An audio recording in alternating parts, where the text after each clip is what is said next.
Joe DiMaggio up. Swung on, belted. It's a long one. Deep in left center. Back for Jean Frito. Back.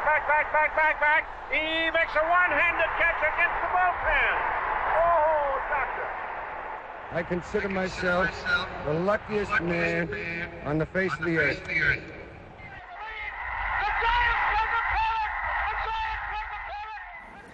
Iconic sounds of the summer game for when this city with its 3 teams was the world capital of baseball. Hello, I'm Tony Guida. Welcome to Madison Square Park. We're here because baseball's origins are as deep in this ground as those oak trees. This is the home office of baseball, established nearly 175 years ago. Take it from the expert, baseball's official historian, John Thorn. If you were to be magically transported to Madison Square in 1842, you would recognize the game that those guys were playing as the game the Yankees and Mets are playing today. Those guys Thorn refers to were the Gothams. Organized in 1837, they played baseball at the southwest corner of Madison Square. A few years later, a team called the Knickerbockers set up shop in the park's northeast corner.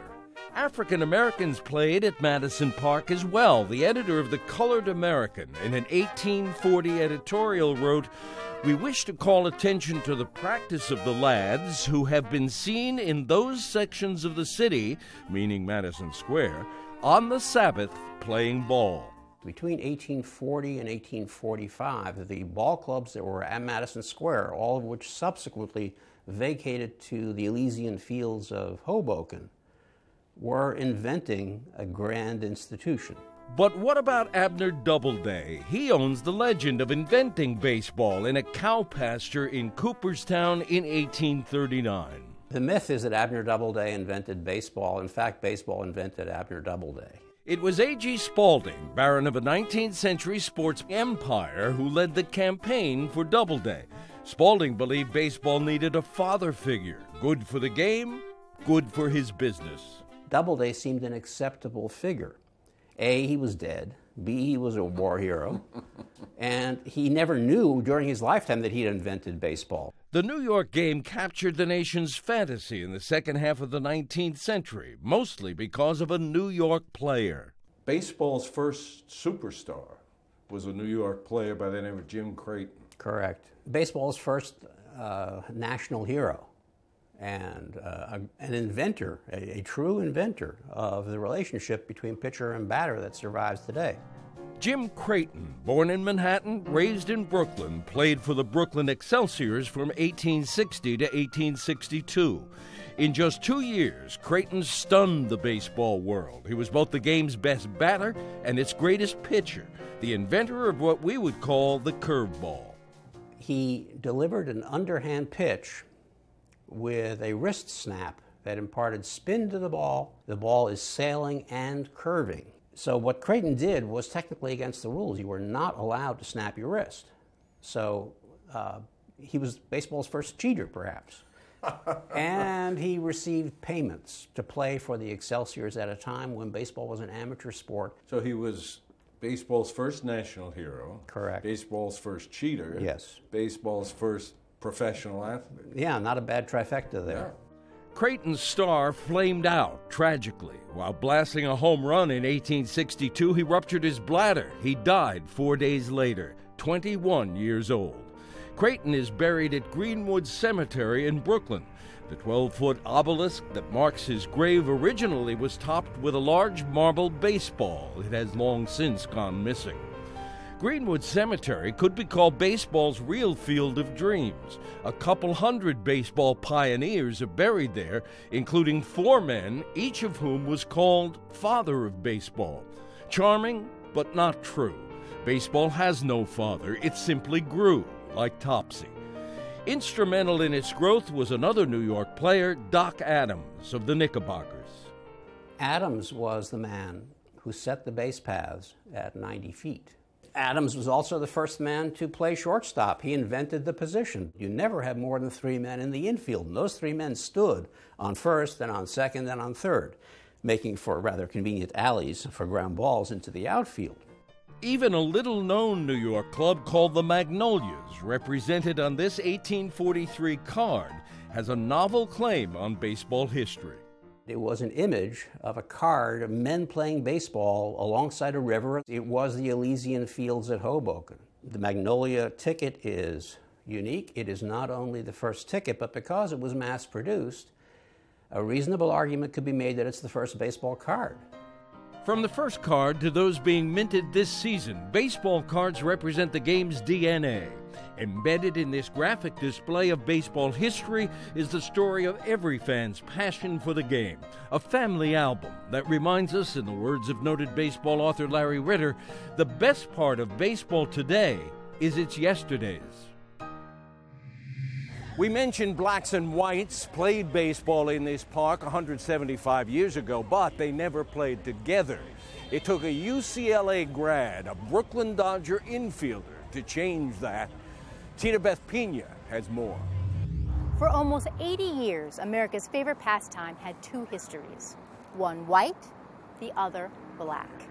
Racial segregation in professional baseball was a very clearly drawn line until the color barrier was officially broken in 1947 and the game became open to everyone.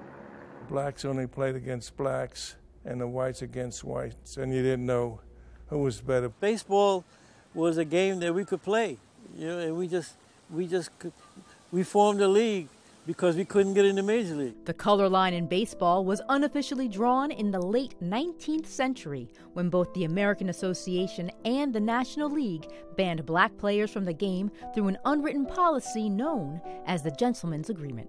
Baseball's Gentleman's Agreement simply said that blacks would never be allowed to play Major League Baseball. In 1945, the Sporting News wrote that there is not a single Negro player of Major League caliber. They were sadly mistaken, no question about it. The guys in the major leagues knew that there were players equal to them in the Negro Leagues. During that time, there was such a thing called barnstorming. So major leaguers would get a team together and they would play against the Negro Leaguers. And they would play and draw great crowds, They travel all over the country. And most of the time, the Negro Leaguers, they would win those games. How many baseball records at that time do you think are suspect or not legitimate because not everybody had the opportunity to play? I would say most of the records, the pitching records, the home run records. So there was no question that they didn't get a chance to play against the best players. Would Babe Ruth have hit 714 home runs if he was facing Satchel Paige? Would Pie Traynor have been universally regarded as the world's greatest third baseman had Ray Dandridge played in the major leagues? Branch Rickey, the visionary general manager of the Brooklyn Dodgers, answered those types of questions when he laid the groundwork for racial integration in professional baseball and signed Negro leaguer Jackie Robinson to the Brooklyn Dodgers in 1945. Robinson made his major league debut 2 years later. My father was very excited by the opportunity Branch Rickey and the Dodgers gave him to integrate Major League Baseball and to be a Major League Baseball player. He felt he had the talent. This was his opportunity to perform. I was friendly with Jackie from get-go. He walked in the room and I happened to be in the locker room. And he walked over and I shook his hand and said, "Welcome aboard." Yeah, he had a good first year. If he failed, that might have stopped the entrance of black players for a couple years. It had a double meaning to Negro League players because after that, the Major League began to take some of the best players away from the Negro League. And the Negro League eventually had to fold. But they were eager to get that opportunity. And as a result, as those guys came into the Major Leagues, they began to take all the awards. Rookie of the Year, Outstanding Player.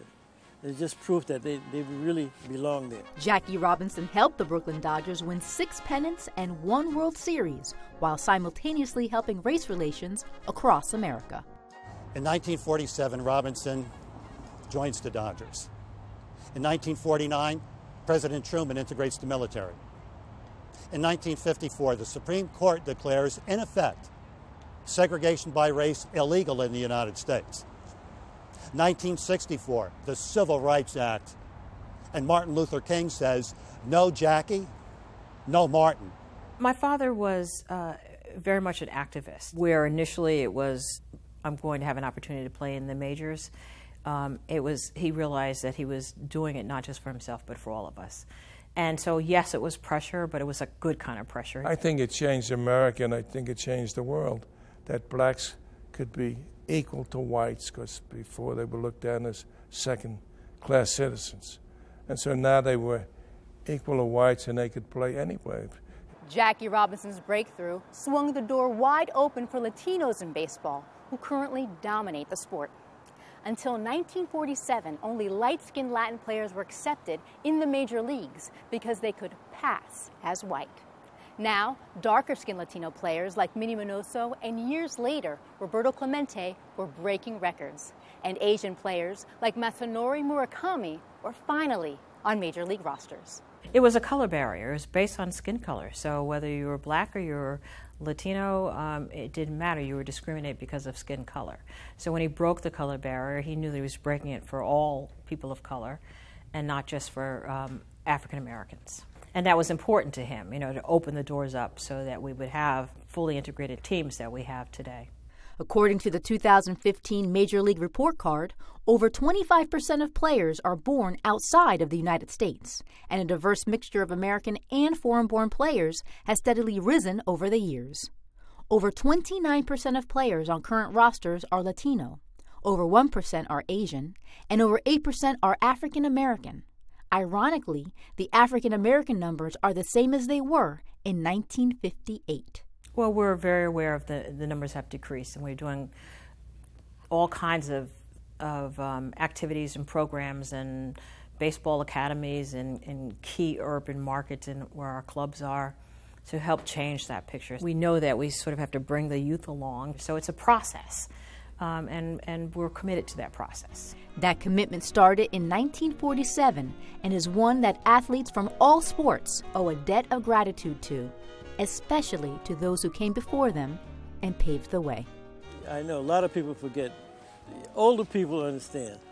Young people, most of the young people don't even know. They watch games and they see black and brown faces now. So, and all their lives they've been seeing, either Latin or black players play. So they had no idea that it was a struggle to get it to that point. Major League Baseball celebrates Jackie Robinson Day every April. And on that day, all players, coaches, managers, and umpires on both teams wear the number 42 on their jerseys in honor of a man who made baseball an American pastime for everyone.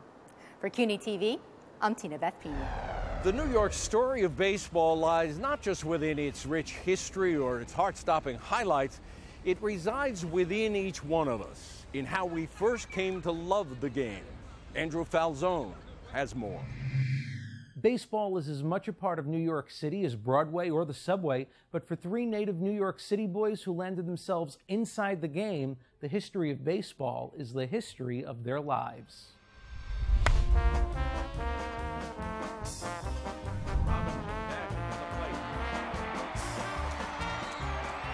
As a little kid, I knew more about baseball than the average obsessive 8 or 9-year-old would. And it was that early love affair with baseball that became the foundation of George Vescey's career as a New York sports writer. Raised in Queens, he's written 5 books about his true love and is perhaps best known for his work as a New York Times reporter. He passed the game on to his kids, but baseball was in the Vescey blood from the time George was a little boy. My dad worked in the business. He was a New Yorker. He loved the Dodgers. He took me into the press box. He was able to walk me in there. And I have this distinct memory of the bartender sliding a Coca-Cola or a soft drink across the bar, as bartenders do. And many years later, I was at Polo Grounds when they opened up for the Mets in '62. And the bartender slid something across, and I said, "Did you work at Ebbets Field?" And it was Louis the bartender. But the point is, with the memories that go back in your family, that's connected to my father taking me to that game and explaining the game to me. We used to play baseball down in Red Hook, in the Red Hook fields. And we used to walk all the way there to play ball. Sal Marchiano grew up in the Carroll Gardens section of Brooklyn. He spent 41 years as a sportscaster, perhaps best known for his time at WNBC and later at WPIX. While they grew up a borough apart, like Vescey, he rooted for the same team and knew what he wanted to do very early on in life. My buddies and I used to take 3 buses to go to Ebbets Field. And we went to many, many games. Their last season in 1957, I went to 45 home games. And of course, going to the games and listening on the radio, it occurred to me that I wanted to be a sportscaster, a sports announcer, a sports reporter. Going to the games like everybody else, speaking into my hand, doing play-by-play. And I really knew by 13 or 14 what I wanted to be. And when you were a kid growing up, New York City had 3 baseball teams. What was that atmosphere like for a baseball fan in New York City?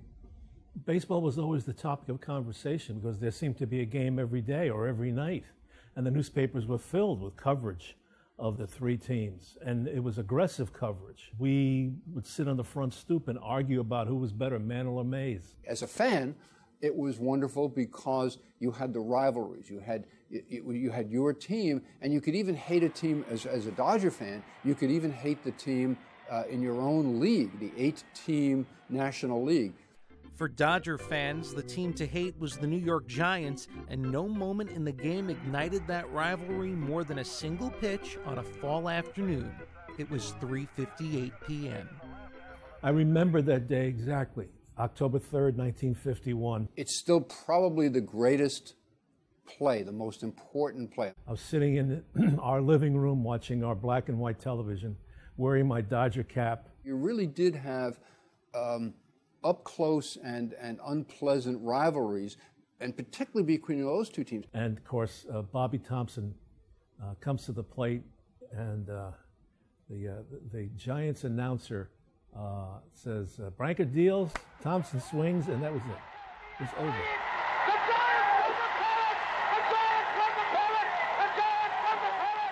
And it was the greatest disappointment. And I remember going to an altar boy meeting that day and being ridiculed on the streets by Giants fans because I had my Brooklyn cap on. And while Giants and Dodgers fans usually found themselves at odds, 1957 brought them together, and it brought the unthinkable. They left for Los Angeles, which was the worst thing that ever happened to Brooklyn. We have to remember that the Giants also left. I mean, we talk about O'Malley leaving, but the 2 teams left. And they left in their prime. The team was mostly intact. And I remember writing a piece late at night for Newsday about it's the best of times, it's the worst of times. The Dodgers are winning. The Dodgers are in Los Angeles. The Wagons West departure of both teams left a void for Giants and Dodgers fans who would more likely descend from the Brooklyn Bridge than root for the Bronx Bombers. But in 1962, salvation came to Queens. Meet the Mets. The new National League team offered Yankee haters a team to call their own, and they offered a shot at the majors to a Bronx kid named Ed Kranepool, seen here with his mom. The 17-year-old was straight out of high school. I did sign with the Mets right after graduation in June of 1962, and I noticed the date because in today's papers there was some no-hitter by Sandy Koufax. That was my opening night in the major leagues. That was June 30th. They struck out, I think, 13 Mets, pitched a no-hitter, welcomed me to the National League, and I was looking to go back to college at that point. The expansion Mets stumbled and bumbled out of the starting gate, 7 years of famine before Crane and the Mets would feast. You know, 69, we were a good ball club and with good pitching. And if you could look back at that staff, I mean, Nolan Ryan was a spot starter, and he always got pushed back and never could develop in New York. But we knew he got to 100 miles an hour, and they were all great. Seaver was by far the best pitcher in baseball. Koosman was as good as any could get in the game situation, and Gentry had great stuff. And after 17 years of major league balls and strikes, there's one play that's still crystal clear for Kranepool. Davey Johnson hits a fly ball to Cleon. We know there's the series, there's the World Championship. The 2-1 pitch. There's a fly ball hit out to left. Waiting is Jones. The Mets are the world champions. We were running it for cover because the fans were allowed to come on the field back in those days, and they surrounded us, and we thought somebody was going to get killed, but we knew it was World Championships. Something that you play for, you strive for, it's your only thrill. A moment that crowns a player a champion and writes a history for generations. I'm Andrew Falzon for CUNY TV. Baseball, as seen on television these days, is not your father's game. In fact, your father probably wouldn't know what to make of the super slow-mo and the digital strike zone and all the other bells and whistles produced here in New York on the west side of Manhattan. Mike Gilliam tells us more. Baseball has been the New York game for more than a century, but the way people enjoy it has been changing as rapidly as the technology. Both Yankee Stadium and Citi Field are state-of-the-art, but the nerve center that drives those two ballparks is located right here in Chelsea at Major League Baseball Advanced Media. What we're trying to do is increase that fan experience and make fans feel more involved in baseball and more involved with MLB, whether that's their experience in the ballpark or their experience on our network of sites or right on social media. So we're trying to get fans to feel more involved in the game itself. They're using a vast arsenal of tools geared to those who are embracing technology and the digital age, as well as America's pastime. Mullins says they're leveraging their own technology. For example, fans can Instagram a photo in the stadium and it'll show up on the Jumbotron. There's also MLB apps. It could be used inside ballparks like Yankee Stadium and Citi Field on your smartphone. There's Bluetooth technology now where if you walk up to the Apple outside of Citi Field, you can get a little bit of history because your smartphone triggers that hotspot and tells it that that's where you are and says, oh, you're near the Apple? Here's how it came about. Here's why it's outside. Here's who built it. If you want a certain food item and your friend wants something else, you can find that right there in the ballpark app. So you don't even, the days of wandering around finding something to eat are gone because you can literally see every type of food item right in the app and find out where it is. There's also easy access to tickets online. Back in the day, fans of the New York game read about their favorite players and their exploits on and off the field in the papers, and maybe if they were lucky, they snagged an autograph. In the digital age, that's all changed. The name of the new game is Access. One of the things you have is called the chatting cage. Tell me how it works and what it is. Fans can speak via webcam directly with a player or an executive from a club. And it's live, so you don't always have to be in the ballpark to be engaged. It's a sort of an unprecedented level of access for a fan in that live moment. Alicia says many players and fans are embracing digital. The access, I think, is a huge selling point for fans. It's like knowing what people are doing in the clubhouse or all the little jokes that they have personally. It makes you feel really connected and like they're your friend. But the digital age goes beyond making fans feel like players are their pals. It's also helping to decide who plays at the major league level by tracking everything that happens on the field, from the speed of the ball off the bat or exit velocity to the movement of players. Greg Kane is Director of Baseball Data at Major League Baseball Advanced Media. A couple years ago, we started with one park, Citi Field, here in New York.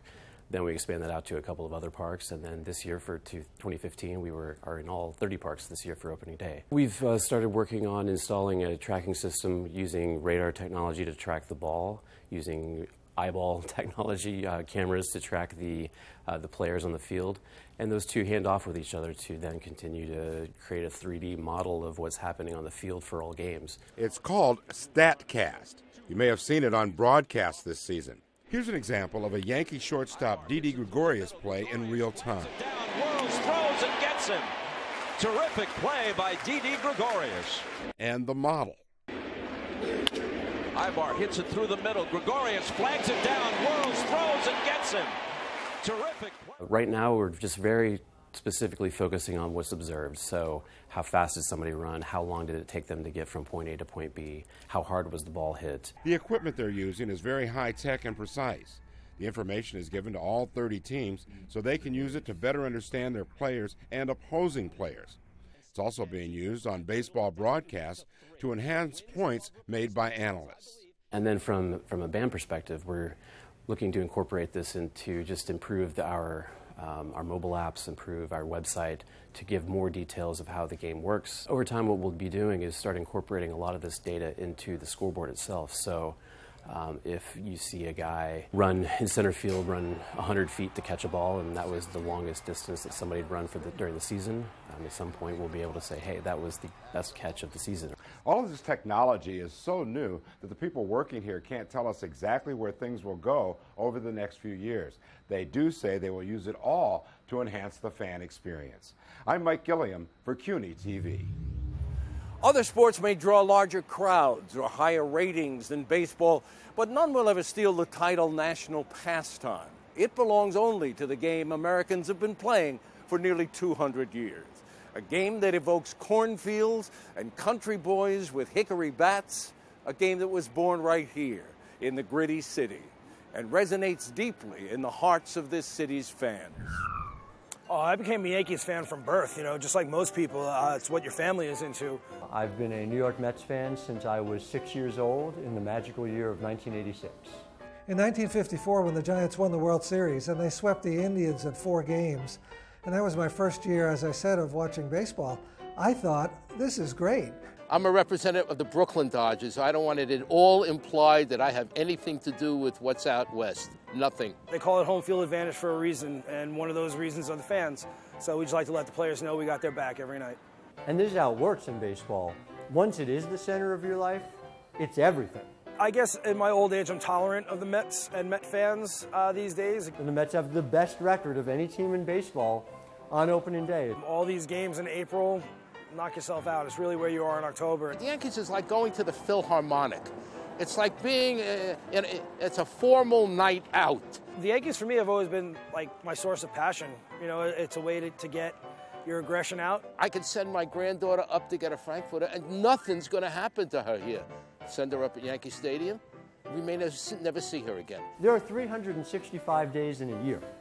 162 of them, at least, there's a ball game. My best friend was a Dodger fan, and we constantly argued over Duke Snider and Willie Mays and the pitching staffs. I saw Duke Snider climb up the wall at Ebbets Field and catch it. I didn't even know you were allowed to climb up the wall at Ebbets Field. Giant fans were probably more sedate about the rivalry than the Dodger fans. The Dodgers' second-string team should be in the Hall of Fame. Forget the first string completely. And certainly when the teams moved to California, the Dodgers got a lot more wounded than the Giants did. It was horrible.